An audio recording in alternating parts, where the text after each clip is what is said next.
La historia de Felipe nos muestra que la dictadura no solo desapareció a miles de hombres y mujeres, también dejó hijos que crecieron entre silencios, con verdades ocultas para protegerlos del dolor.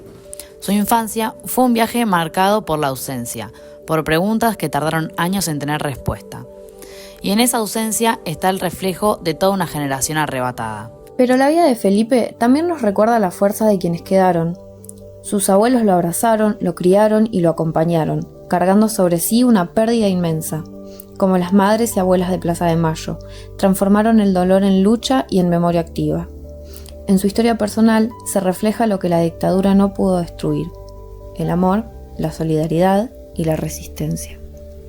Felipe aprendió que honrar a quienes no están no significa vivir en el dolor, sino elegir la vida con compromiso. Su viaje es también el de un país que aún busca verdad y justicia, porque la dictadura intentó callar, pero de esas voces acalladas nació un grito que aún resuena: nunca más. Y mantener viva esa memoria es nuestra forma de transformar la ausencia en futuro. Carta a Francisca. Paula Silva Testa es hija de desaparecidos.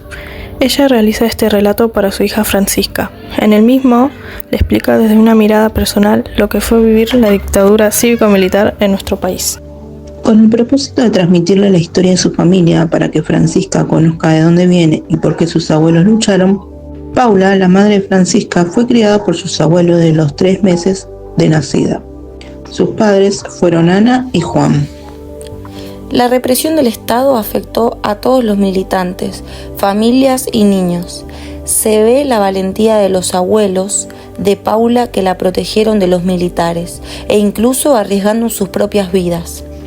Paula tuvo un nombre falso, que era María Laura, y crece con una vida diferente a otros niños. Construye su propia historia e identidad a través de la propia memoria familiar y la militancia en organizaciones de derechos humanos como la agrupación Hijos. Al final del relato, la militancia del padre fue un acto de amor por un mundo más justo. A pesar de los años, aún siguen buscando a su padre, pidiendo justicia, para que esta historia y la de los demás nunca se olvide y se pueda transmitir esto a futuras generaciones, haciendo de la memoria una herramienta para que estas historias atravesadas por la dictadura no se repitan nunca más. Hola chicas, ¿qué opinaron de la actividad del tagging? La de la visita al esposo clandestino de Banfield. Sí, me pareció muy importante para conocer la historia de nuestro país y a su vez saberla del instituto. ¿Sabían que la profe de pedagogía nos dio relatos a tratar? Yo leí La casa de los agujeros. Yo no recuerdo bien de qué se trataba. ¿Podrías contarnos? La casa de los agujeros es un relato sobre la dictadura militar. Con el pasar de los años, un chico se da cuenta de que en su barrio ocurrió un hecho atroz, el cual fue ocultado por su familia y la gente del barrio. La casa de los agujeros de la calle 19 quedó abandonada por mucho tiempo. En su momento decían que los que la habitaban eran narcos o chorros y que se lo merecían. A esa casa la ocupó un comisario y su familia. Cuando él se volvió a preguntar qué había pasado en esa casa, volvía a su mente un recuerdo singular y triste. Su cabeza se llenaba de preguntas. Pero con los años comprendió que no eran ni narcos ni chorros. Por la fecha en la que ocurrió y el procedimiento de las policías, comenzó a entender lo que pasó esa noche. ¿Por qué fueron atacados de esa forma? ¿Cuál fue el destino de los habitantes de la casa de los agujeros? ¡Qué relato tan interesante! Muy pocas veces escuchamos los hechos desde la perspectiva de un adolescente. También nos invita a recordar y a hacer memoria. Tenés razón, esto nos va a ayudar a reflexionar más sobre lo que pasó. El texto El Vago muestra cómo en la dictadura cívico-militar los allanamientos, las desapariciones y el miedo eran parte de la vida diaria. Vecinos y jóvenes eran acusados de subversivos y de un día para otro podían desaparecer. Eso se conecta con el Pozo de Banfield, un centro clandestino donde la dictadura llevaba a muchas de esas personas. Así, el relato refleja el clima de terror que se vivía en los barrios y cómo la represión afectaba a todos. Recordar lo que pasó con los allanamientos y con centros clandestinos como el Pozo de Banfield no es solo mirar al pasado, sino también formar una ciudadanía, fomentar la empatía y construir una escuela donde nunca más el miedo ni la violencia sean aceptados como parte de la vida cotidiana. La dictadura militar, que comenzó en 1976, se propuso imponer un modelo de control social basado en el terror, a través de secuestros, desapariciones, torturas y censura. Buscó acallar toda voz que cuestionara el orden establecido. Los allanamientos en los barrios, las detenciones arbitrarias y la justificación de la violencia como algo normal fueron parte de una estrategia para instalar el miedo y el silencio incluso entre los más chicos. Por eso, al hablar de la dictadura en la escuela y en la vida cotidiana, se trata de comprender que nunca más debe repetirse un sistema basado en el terror. La memoria no es solo recuerdo, es también un compromiso con el presente y con el futuro. Para darle un cierre a nuestro tema, queríamos reflexionar sobre todo lo ocurrido. Nos fue muy útil esta salida en marco del Taín al ex pozo de Banfield, ya que nos llevó a pensar, a recordar y a mantener siempre viva la memoria para que esto no vuelva a ocurrir, para que nunca más se vuelva a justificar y para enseñar la importancia de siempre seguir luchando. Durante la última dictadura cívico-militar en Argentina, la censura se extendió a todos los ámbitos, inclusivos a la literatura infantil. Los libros eran vistos como ambas sospechosas, capaces de sembrar ideas disolventes. El régimen buscaba imponer valores de moral familiar y patria. Cualquier obra que provenía la organización de la solidaridad o la rebelión pacífica contra la autoridad opresora se consideraba peligrosa. Su cuento, Un elefante ocupa mucho espacio, publicada en 1975, fue un claro ejemplo. La historia narra la rebelión de los animales de un circo contra los maltratos y la explotación. El elefante Bernardo, junto a sus compañeros, se niegan a actuar. El lema de la protesta, un elefante ocupa mucho espacio, simbolizando la fuerza de la unión y la demanda de ser escuchado. El dueño del circo, el señor García, intenta quebrar la huelga con sobornos y promesas, pero los animales, unidos y firmes en su reclamo de libertad y mejores tratos, se mantienen inquebrantables. El cuento es una poderosa alegoría sobre la opresión, la resistencia y el poder transformador de la unión. Transmite un mensaje universal: la lucha por los derechos es válida y el cambio es posible actuando con valentía y en conjunto. Los personajes son claros. Bernardo, el elefante líder, representa la fuerza del oprimido cuando se unen los demás animales, a los explotados que se encuentran su voz en la solidaridad. Y el señor García, al poder opresor que se beneficia del trabajo ajeno. Los temas principales son la libertad y la justicia, la solidaridad y la unión como motor de cambio, y la resistencia pacífica como herramienta para lograrlo. La frase "un elefante ocupa mucho espacio" resuena como un símbolo de que juntos, su presencia y sus demandas no pueden ser ignoradas. Finalmente, la lucha colectiva triunfa, los animales logran su libertad y el circo, vacío de fuerza laboral, debe cerrar. A pesar de la prohibición, Un elefante ocupa mucho espacio, perduró en la memoria colectiva, convirtiéndose en un símbolo de la resistencia cultural frente a la opresión. Elsa Isabel Bornemann nació en Buenos Aires, 20 de febrero de 1952. Fue una escritora argentina para los niños, jóvenes y adultos. Obtuvo su título de maestra normal nacional en la Escuela Normal número 11, Ricardo Levene. Se licenció en Letras en la Facultad de Filosofía y Letras de la Universidad de Buenos Aires. Algunas de sus obras, como Socorro o Queridos monstruos, vendieron más de 100.000 ejemplares. Durante la última dictadura militar, su libro Un elefante ocupa mucho espacio fue censurado y pasó a integrar la lista de autores prohibidos. Sus obras han sido reproducidas en libros de lectura para la escuela primaria y en manuales de literatura para distintos niveles y en antologías argentinas del exterior. En los últimos 20 años, las ediciones de su libro en Alfaguara superan los 2 millones de ejemplares. Falleció el 24 de mayo de 2013 en Buenos Aires, Argentina.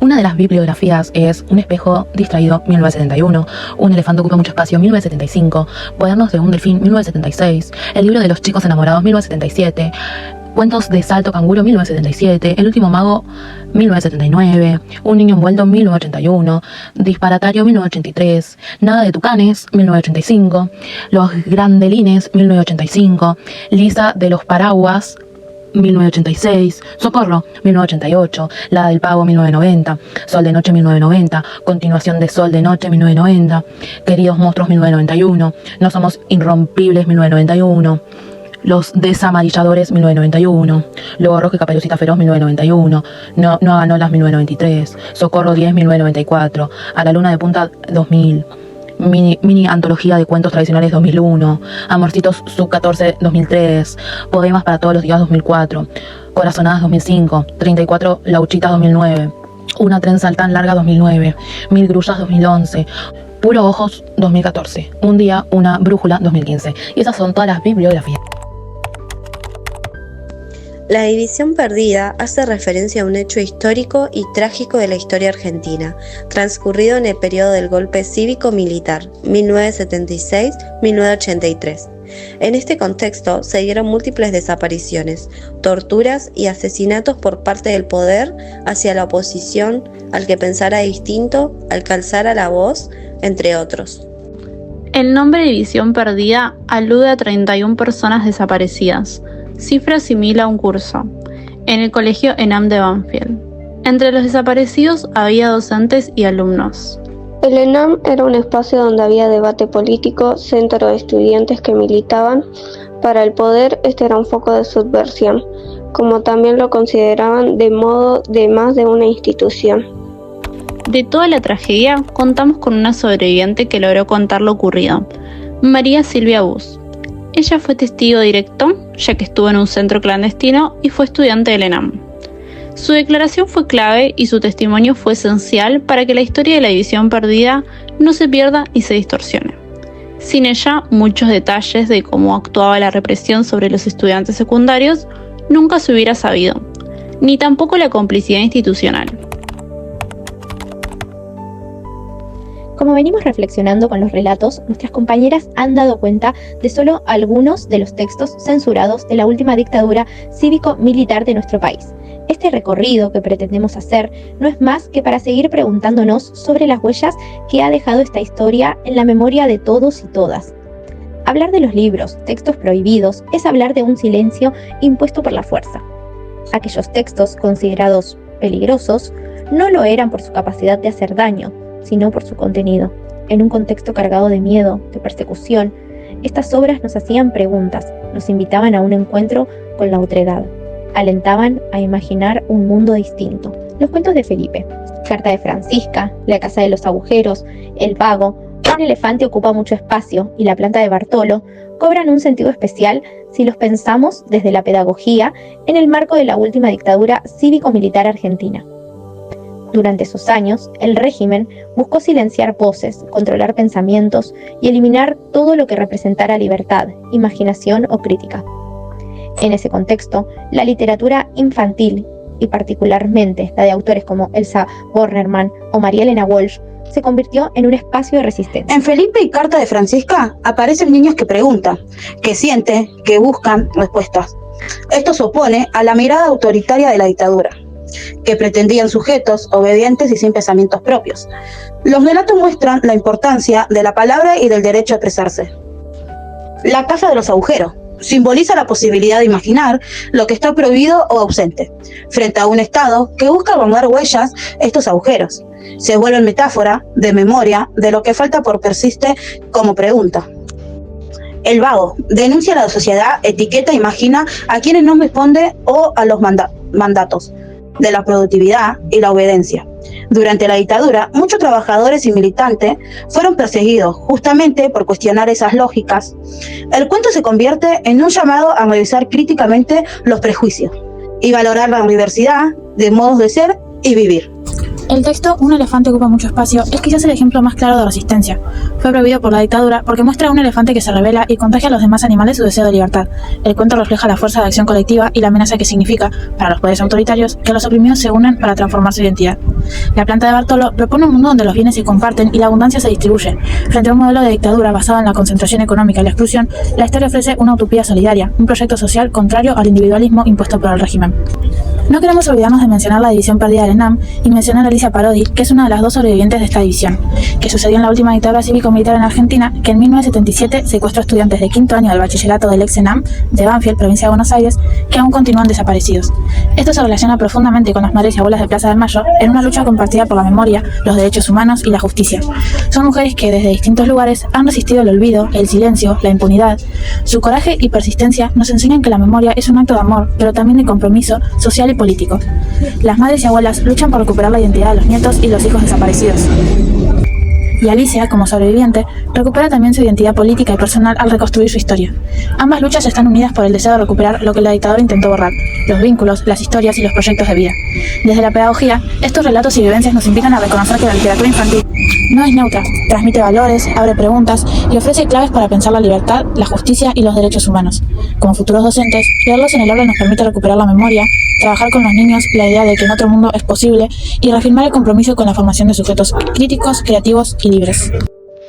El acto de prohibir un libro fue un intento de clausurar la libertad de pensar, de soñar y construir en comunidad. Fue el intento de empujar a esa sociedad a no tener esperanza. Reconocer en el arte la posibilidad de desmantelar esos sueños de un mundo mejor fue un plan estratégico para ese fin. Y sobre todo la palabra escrita, la censura del potencial transformador de la palabra. Recordar los libros prohibidos, traerlos al presente en nuestro rol como futuras docentes es fundamental para crear nuevas preguntas, para mantener la memoria como una llama encendida que alumbra el camino. Posicionarse como defensoras de derechos humanos, así como nos enseñaron los compañeros de la División Perdida. Preguntarnos, dialogar, discernir, es parte de construir sociedades más justas. Así es un acto de resistencia. Pensar en todos estos relatos es reafirmar que cada palabra que hoy circula sin censura es un triunfo contra la opresión, de la memoria sobre el olvido y de la educación como derecho. ¿Qué rol tiene la escuela hoy en día para recordar a esos estudiantes desaparecidos? ¿Es una tarea de la escuela o de la familia? ¿De qué manera el caso del ENAM nos ayuda a reflexionar sobre el papel de la educación como un derecho humano y un espacio de resistencia? ¿Cómo la pedagogía de la memoria puede contribuir a la justicia y a la prevención de futuras violaciones de los derechos humanos? ¿Qué papel jugaron los docentes, bibliotecarios y estudiantes frente a la prohibición y quema de libros? ¿Hubo resistencia, convivencia o miedo?